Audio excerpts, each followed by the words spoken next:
చెప్పినట్టు సంకల్ప బలం ఉంటే మనం దేన్నైనా సిద్ధించవచ్చు. అది సంకల్ప సిద్ధి ప్రతి ఒక్కరికి ఉంది. లేదు అనుకుంటుంటాం కానీ అందరికీ ఉంది. ప్రతి ఒక్కళ్ళలోనూ ఏదో ఒక ప్రతిభ ఉంది. బలం ఇచ్చారు ప్రతి ఒక్కరికి. ఆ ప్రతిభని మనం గుర్తిస్తూ దాన్ని ఇంకా 10 మందికి చెప్పుకుంటూ ఒకళ్ళ ప్రతిభని 10 మందికి చెప్పుకుంటూ ఉంటే ఇంకొంచెం ప్రోత్సాహం వస్తూ ఉంటుంది. అలాగే మొట్టమొదట శ్రీనివాస్ చక్రవర్తి గారిని కొత్తగానే పరిచయం మాట్లాడారు అనుకున్నాం. తర్వాత ఆయన మస్తకమే పుస్తకం అని తెలిసింది. ఇంకా చెప్పాలంటే ఆయనలో ఎన్నో పడలు ఉన్నాయి. అవి స్కూబా డైవింగ్ అది చూస్తుంటే నిజంగా ఎన్నిసార్లు పెట్టి చూశాను. చాలామంది పంపించాను కూడా. అది నిజంగా చాలా మనందరికీ గడపాలి నేను అనుకుంటున్నాను. నాకైతే చాలా అనిపించింది. అలాగే మాటే మంత్రం అని చెప్పి అది కూడా చిన్న కథగా చెప్పారు. దాని సంస్కృత శ్లోకం అంటే చాలామంది తెలిసినదే.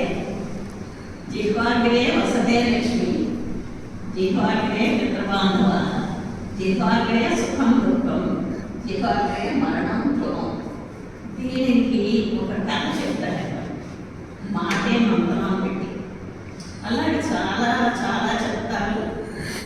వాటన్నింటి కూడా నాకు ప్రతిదానికి చెప్పడానికి స్పందిస్తున్నాం. అందరికీ ఎవరికైనా సరే స్పందన అనేది నాకు వెంటనే కలుగుతుంది. దాని గురించి నాకు ఒక ఆసుగా చిన్నగా చెప్పాలని కొంచెం అక్కడక్కడ ఆగితే ఏమనుకోకండి.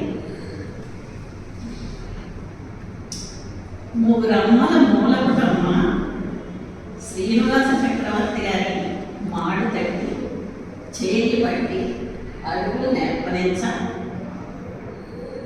అదే కొంచెం చెప్తాను. షోడశీ కళలతో బంగారు కొంగు బంగారు శ్రీకళామ తల్లి కొంగు పట్టి పొస కొంగు పట్టి అమ్మల కన్నా అమ్మ అడుగులలో అడుగులేసి సాగినంత అంబ శక్తి పథంలో పాదమై అమరవాడి శక్తిపథాన పదమై శిలువలకు శ్రీపథాన లక్ష్మీప్రదమై శ్రీనివాస చక్రవర్తి గారి జీవన రథం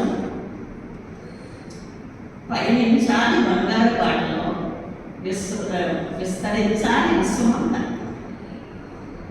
ఇది